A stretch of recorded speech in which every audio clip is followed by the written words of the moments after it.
Looking now to the unrest in Venezuela, where today Venezuelan opposition leader Juan Guaido declared himself the country's interim president amid nationwide protests to oust sitting leader Nicolas Maduro. That move comes as President Trump tweeted today that he officially recognized Guaido as the interim president of Venezuela. In fact, here's the president moments ago on that matter.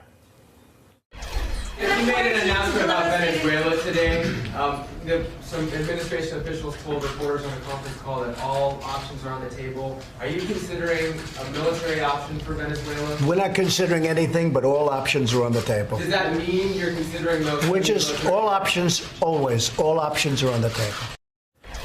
Joining me now is NBC News Chief Foreign Affairs Correspondent Andrea Mitchell, host of MSNBC's Andrea Mitchell Reports. Andrea, great to have you with us on this busy day. Let me start with this significant developing story with Venezuela. I'd like to get your reaction to the president's comments and how the day has unfolded between what we saw in Venezuela and the timing of both the president and the vice president saying they now recognize the interim president Guaido as the leader of Venezuela.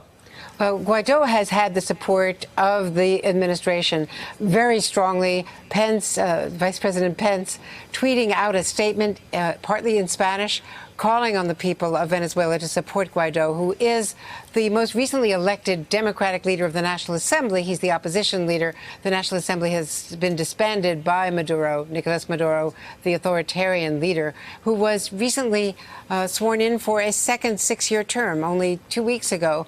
But this is an election that has been declared illegitimate by most democracies, certainly most of Latin America, by the United States, by Canada.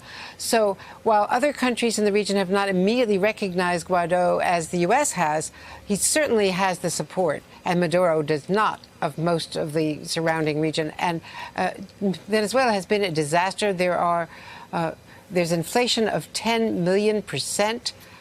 Millions of people have already left, have exiled themselves or been exiled. This was once this prosperous democracy, a jewel of Latin America 20 years ago before Chavez, who was then succeeded by Maduro, who was in his regime, in his administration. And it has been a disaster on all counts. Both democratically and certainly economically. Yeah, and Andrea, just while you and I were talking in this segment, we've gotten word actually from Venezuelan President Nicolas Maduro saying that he is now officially breaking off all relations with the United States.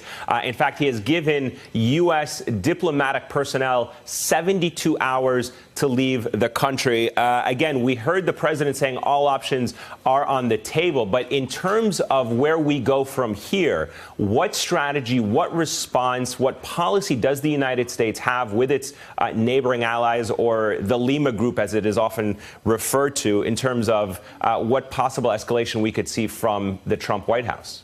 Well, firstly, there will be economic sanctions immediately, and they can do a great deal in terms of the economy. But there are also military options. They did not rule out the military. You heard the president saying all options are on the table. There could be a naval blockade of oil exports. That is the principal part of the economy. They are the richest. They have the richest reserves, but they are only now pumping 1.1 million barrels a day. That's half what they were before the Chavez regime and the Maduro regime. So their output has certainly been significantly halved. But they're still a major exporter of oil, and that is the most of their economy. So there are many ways that the U.S. could squeeze them. But you could imagine military steps that would involve rescuing Americans. Now, we have 5 American oil workers who've been in jail for more than a year. But there's also the U.S. Embassy. They have to most certainly have options for getting our people out of there. But this could be a dicey 24 hours, to say the least. Yeah, certainly could be another crisis for the president to deal with this one beyond our borders. NBC's Andrea Mitchell live in Washington. Thank you, Andrea. Always a pleasure. Hey there, I'm Chris Hayes from MSNBC. Thanks for watching MSNBC on YouTube. If you want to keep up to date with the videos we're putting out, you can click subscribe just below me, or click over on this list to see lots of other great videos.